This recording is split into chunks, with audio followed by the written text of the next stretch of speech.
অনেক দিন পরে আজকে একটু অন্যরকম রেসিপি নিয়ে চলে আসলাম। এখানে দেখুন 500 গ্রাম চিকেন ছিল।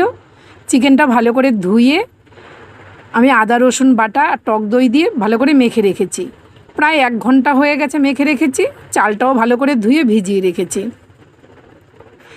একটা হাঁড়িতে জল বসিয়ে দিয়েছি, জলটা ফুটে গেছে। তার মধ্যে তেজপাতা, এলাচ, দারচিনি, লবঙ্গ, সাদা তেল দিয়ে দিলাম। দিয়ে ভিজানো চালটাও দিয়ে দিয়েছি। দিয়ে ভাতটা আমি 80% হয়ে গেলে ফ্যানটা ঝরিয়ে ফ্যানের হাওয়ায় ঠান্ডা করতে দিয়ে দেব। তারপরে পাশের কড়াইতে আমি তেল গরম করতে দিয়ে দিয়েছি। আর শিলনোড়াতে নিয়ে নিলাম কাজু বাদাম আর পোস্ত। কাজু বাদাম আর পোস্তটা বাটা হয়ে গেছে। আর এখানেও আমার সমস্ত মশলা বাটা হয়ে গেছে। কড়াইতে তেলটা গরম হয়ে গেছে, তার মধ্যে দিয়ে দিলাম তেজপাতা, শুকনো লঙ্কা, গোটা এলাচ, দারচিনি, গোটা জিরে আর একটুখানি জয়িত্রী।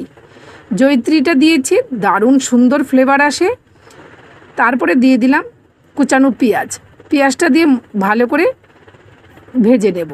আর এইদিকে দেখুন ভাতটা আমি ভালো করে ঠান্ডা করতে দিয়েছি, ঠান্ডা হয়ে গেছে। তারপরে পাশের কড়াইতে আমি সামান্য একটু তেল দিয়ে দিলাম। আর এই পাশের কড়াইতে পেঁয়াজটাকে ভালো করে নেড়ে চেড়ে দিচ্ছি। দিয়ে পেস্ট করা মশলাটা দিয়ে দিচ্ছি।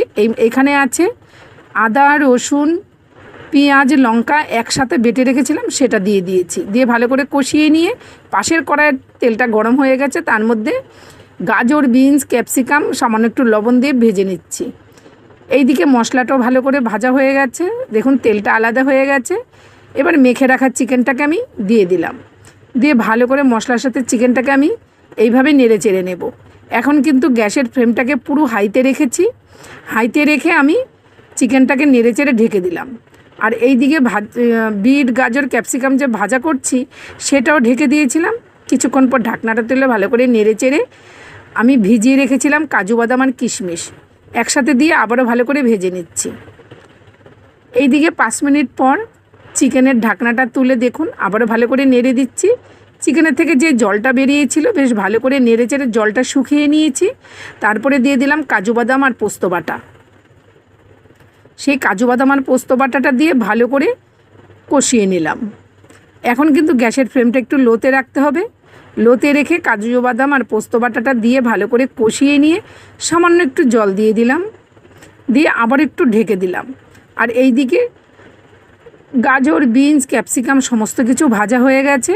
এবার আমি ভাতটা দিয়ে ভালো করে মিশিয়ে নেব। তারপরে দিয়ে দিলাম পরিমাণ মতো ঘি, একটু মিষ্টি গুঁড়ো আর দিয়ে দিলাম জায়ফল, জয়িত্রী আর গরম মশলা গুঁড়ো একসাথে ভেজে গুঁড়ো করে রেখেছিলাম, সেটা দিয়ে দিয়েছি। দিয়ে ব্যাস রাইসটা কমপ্লিট হয়ে গেল। এইদিকে দেখুন চিকেনটাও প্রায় কমপ্লিট হয়ে গেছে। নামানোর আগে একটু লবণ লাগতো, আমি সামান্য একটু লবণ দিয়ে দিয়েছি, গরম মশলা গুঁড়ো দিয়ে দিয়েছি আর দিয়ে দিলাম কাসুরি মেথি।